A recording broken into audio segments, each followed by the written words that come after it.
Welcome to the movies, pal. Your for the neighborhood master chaos back with you once again with some distressing news. You must be kidding, aren't you? I'm afraid I'm not. I'm afraid I'm not kidding. Today, we're going to be reviewing Champagne and Bullets, aka Road to Revenge, aka Get Even, directed by John DeHart. When Vinegar Syndrome's halfway to Black Friday sale titles were finally announced, this one was the one I was the most excited about. If you watched that coverage, you know that I was over the moon for this release. I was so excited to finally get this in my hands. Not because I had seen it before, but because it had a reputation for being one of the worst, the cheesiest, the most embarrassing action movies ever made. I love that. I love that very much. That makes me happy. Soon as the shipment arrived, this was the first film I popped in, and I even roped Mistress Chaos into watching it with me because I wanted to experience this movie for the first time with her, and hopefully we'd share laughs, in the future, reminiscing about this film, as we have with the films of Tommy Wiseau and, of course, Neil Breen. Something incredible is about to happen. I hate to break it to you, I really do, but this is nowhere near the genius of Tommy Wiseau or the boundary-breaking insanity of a Neil Breen movie. Don't shoot. You can't hurt me.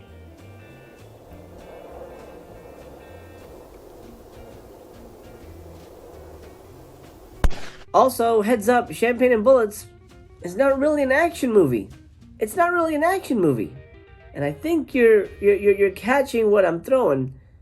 I'm disappointed. I am severely disappointed by Champagne and Bullets. What you have here is a drama. That's right.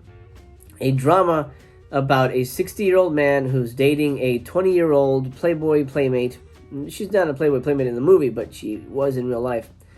And they have multiple sex scenes. As a matter of fact, I believe they have back-to-back sex scenes. Set to, by the way, John DeHart's music. He wanted to launch his music career. And so he used this movie to not only launch his acting, directing, writing career, but his musical career as well. He is a quadruple threat. And it is a threat indeed, because it's not good. It's not good. None of this is good. And it's not even bad in a Tommy Wiseau, Neil Breen kind of way, which puts this movie in a weird gray area. It's not even, I was expecting even something like Miami Connection or LA Wars or Action USA for that matter. But the movie lacks any energy, any spontaneity. Well, the spontaneity comes in from the performances, the ad-libbing from Mr. Wings Hauser, who, by the way, steals the goddamn movie. Wings Hauser is either drunk all the time or high on cocaine or both, because he is unhinged. This is the most unhinged performance I've ever seen. Barkeep, I would like another drink, okay? But at this time, at this point in place, right, I'd like something with some class, okay? So give me a classy drink, because this man has no class. And don't expect John DeHart to tell you any juicy secrets. The commentary track is pretty boring. He doesn't really give you any information about what was going on behind the scenes, and of course it's moderated because he didn't really talk a lot. But yes, the movie is very low energy, and it is a drama. There is no action in this movie. This whole thing and this whole thing on the covers, it doesn't happen to the last 10 minutes of the movie, and it lasts 5 minutes, and the other half of that 10 minutes is wrapping up the stupid ass story. Rick is a tough LAPD cop. William Smith is an asshole boss named Normad. Normad. What kind of stupid name is that? And Normad hates Rick and Wings Hauser's character, Huck, so he throws them out of the police force. Rick is an ex-cop now, so what does any ex-cop do? Obvious. He becomes a limo driver. So he becomes a limo driver for his ex-girlfriend's mom's limo driving company.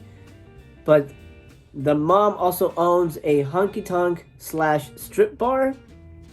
What? No. Just go along with it, because that's what the movie is. Anyway, he's a limo driver. We only see one scene of him limo driving, and then he just goes to the bar. That's all he does. He goes to the bar, and he meets his ex-girlfriend. They had broken up. They were about to get married, but they broke up for some reason, and she left town. Now she's back. They're rekindling, and you know how he woos her back into his arms?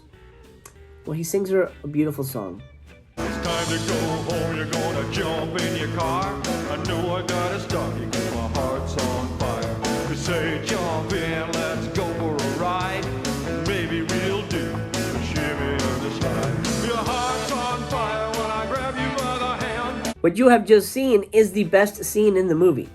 That's the best scene in the movie. Well, there's another best scene in the movie, which I'll get to a little bit later. But that is the highlight of the movie, the shimmy slide. Now, that scared raccoon look on his face, you're wondering why the fuck did he look like that? One thing I did find out in the commentary track is that he had back pain, and apparently he had to go to back surgery, and he was in excruciating pain. So he could only shimmy to the side, as the song says.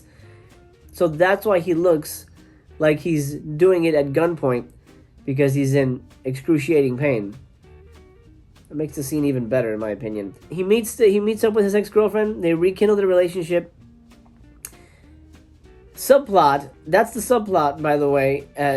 What feels to me the real plot is the whole thing with Wings Hauser's character. He's a ex-cop as well.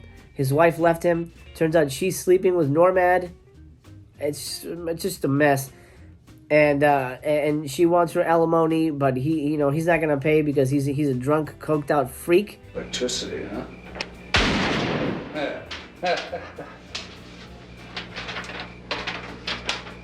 Gas. It's a lot, and then he gets arrested for he gets framed for physical abuse, spousal abuse, because he wouldn't pay alimony. So she's like, "Fuck you! I'm gonna take my tits out." Literally, what happens. And while in jail, he drinks bleach. That's right, he drinks bleach. Oh my God! Wow! He ends up in the hospital talking to a nun. He lives. He survives the excruciating experience of drinking bleach, and now he has a new lease on life. Okay, bye. Plot over. Let's focus on Rick. FYI, the nun in the movie is played by by John DeHart's real-life girlfriend, who left him because of all the sex scenes in this movie. Let that sink in. That's a poor choice of words. So what's happening with Rick and his ex-girlfriend Cindy? Well, they've reconnected, rekindled their relationship. There's an extended sequence. There's 3 versions in this movie. I'll get to those in a minute. Champagne and Bullets is the longest, the most extended, the perfect cut for the most part of the movie.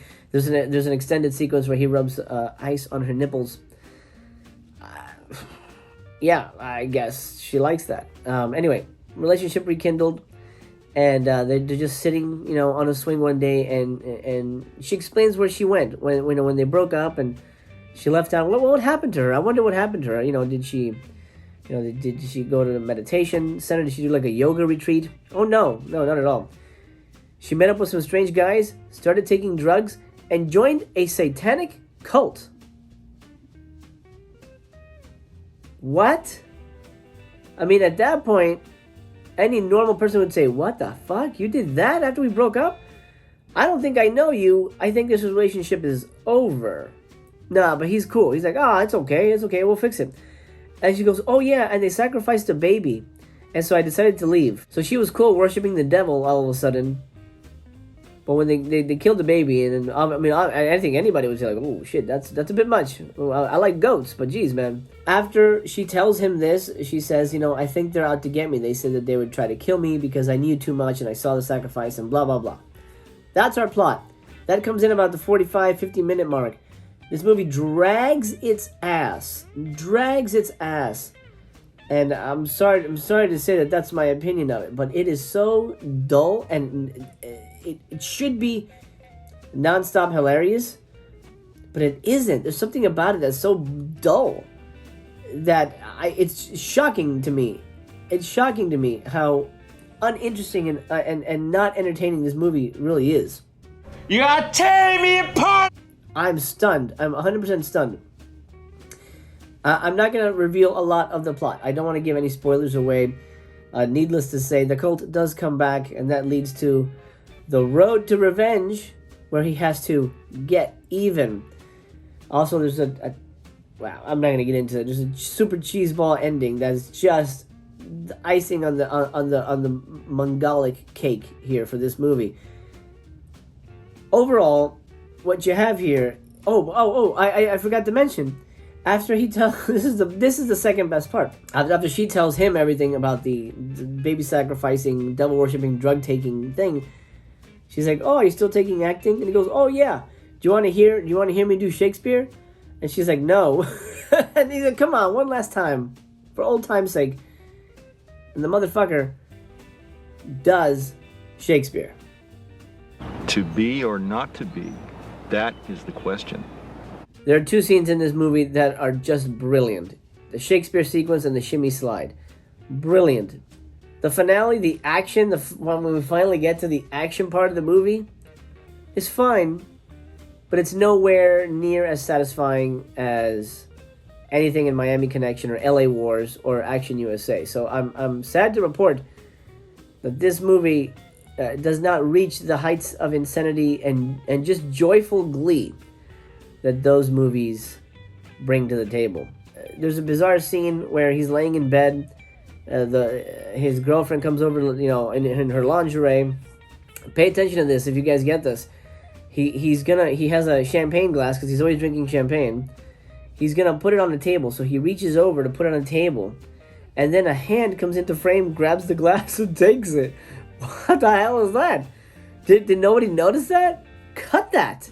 Why is that in the movie? Cut away from that. If you see a mistake, don't fucking leave it in your movie. There's moments like that make this a very special movie. But to be honest, most of this movie is a slog. A dry, lifeless slog. And that's, honestly, heartbreaking. John DeHart broke my heart. Let's talk special features. I mentioned the commentary track, which is moderated because, of course, John doesn't like talking. And so the moderator has to go, "Oh, tell me about this, tell me about that." And sometimes he asks a stupid question, and you can see John is like, well, obviously I had to do this because that. So I feel maybe the moderator would have been better prepared, because even he says he'd only seen the Get Even version. He had not seen Champagne and Bullets. So he wasn't really prepared to, figure out the differences between the movies. And there are substantial differences, which I'll get to in a minute. I'm going to pull this out of the case here. Hopefully I can get it back in there. Here's the Am-Ray case. Now, the selling point for this is you get 3 different versions of this movie. And they're all the same movie, just cut down. I'm going to tell you at the end the best version to watch.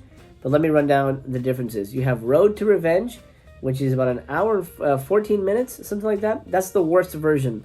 Cuts out most of the nudity, but it still keeps in a lot of the filler sequences, which is like, well, obviously he's going to cut this if he's going to cut it down. Oh, he didn't cut that? There's still a lot of filler sequences. There's just no nudity. Well, I think there's maybe 1 or 2 shots, but not as much as Champagne and Bullets. Road to Revenge, you can skip. It's not worth your time. Unless morbid curiosity. Unless you love this movie, then yeah, go ahead, watch the shorter, truncated, less interesting, badly edited version of it. Get Even, the most famous version of this movie, the one that I was aware of, is an hour and 28 minutes, something like that. This is essentially the same movie, except it has different opening credits. Shot on video, by the way. All the inserts for Get Even are shot on video.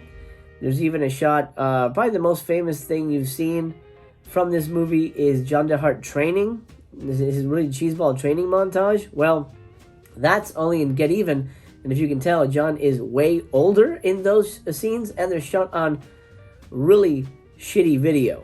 So what is Get Even? It's got video inserts, establishing shots, unnecessary, and a cheeseball training montage towards the beginning, and an opening credits that's just like he literally just drove up and down Hollywood Boulevard with a little VHS camera and filmed the street. Completely retarded. The same movie. Maybe a couple edits here and there, but because it's 10 minutes shorter than Champagne and Bullets. If you're going to watch any of these, you're going to watch Champagne and Bullets. That is the perfect version. That captures the perfect vision of John DeHart. And it was shot on film. So it's the only one that is 100% remastered. It looks nice. It doesn't look amazing, but it's more cleaned up than Road to Revenge and Get Even on here, which look a little rough. They look like they were pulled off of VHS. A little better, but pretty much looks like they just pulled it off of VHS. They're kind of rough watches. But Champagne and Bullets is the perfect version. You have all the sleaze. There's a rape sequence, which is very unnecessary. I mean, they're all unnecessary, but this was very unnecessary. You have all the nudity. Almost every girl pops her top, except for Cindy's mom. But that's okay because nobody wanted to see that. Well, no, I guess the action is still pretty much intact through all the movies because there's not that much of it. So you still get the action intact, but what you do get is about 10 minutes extra of sloggy, depressing, old man trying to seduce a young lady drama. Champagne and Bullets, one of the most disappointing films I've ever watched. And maybe that's on me. Maybe I came in with really, really high expectations. I was expecting something along the lines of The Room or anything by Neil Breen or even Miami Connection or hell, Action USA, LA Wars, martial law, anything along those lines. So if you're going in expecting a balls out Action USA style action adventure, joyful, gleeful experience, you're gonna be sorely disappointed. Disappointed! This is a good audience movie, and I can see this playing really well in a packed movie theater, but since none of us are going to be watching this in a packed movie theater, I think our experience is going to be tempered when it comes to the full enjoyment of it. And I'm curious if anyone saw this in theaters, if you get this and watch it at home, if it's the same experience. I'm going to guess not. Whereas something like a Neil Breen movie or The Room or Birdemic or Miami Connection, those movies are entertaining no matter if you're by yourself or with a crowd. They're still mind-bogglingly weird, but there's something enjoyable and unique about those experiences. Here, you're watching an old man drama and he shoots a couple people. And it also is incomprehensibly plotted. There's too much going on and none of it is interesting. Heartbroken. That's the best way for me to put it. Okay, pal, time to close the theater down. I hope you enjoyed this review of Champagne and Bullets. If you're new here, please consider subscribing. It would mean the world to me. I'm going to be bringing you more reviews of Vinegar Syndrome titles and Severance titles and other boutique labels down the line. I'm going to be starting back up my Buy Me a Coffee reviews. If you'd like me to review something for you, buy me a coffee. Down in the link below, you'll find that the Buy Me a Coffee page, and that supports your pal Master Chaos here, because I cannot monetize here on YouTube. Unfortunately, it's a long story, and I've gone into it over and over again. I don't want to repeat myself, but if you want me to review something for you, buy me a coffee, and you shall get the review of your choice. For now, friend, it's time to close the theater down. I've got to pull the curtain across the silver screen here and wipe up all this popcorn and soda that I've spilled. It's disgusting. During my heartbreak. I hope to see you again. I hope this review finds you very well. And remember, I love you. I love you just the way you are. But for now, the theater is closed.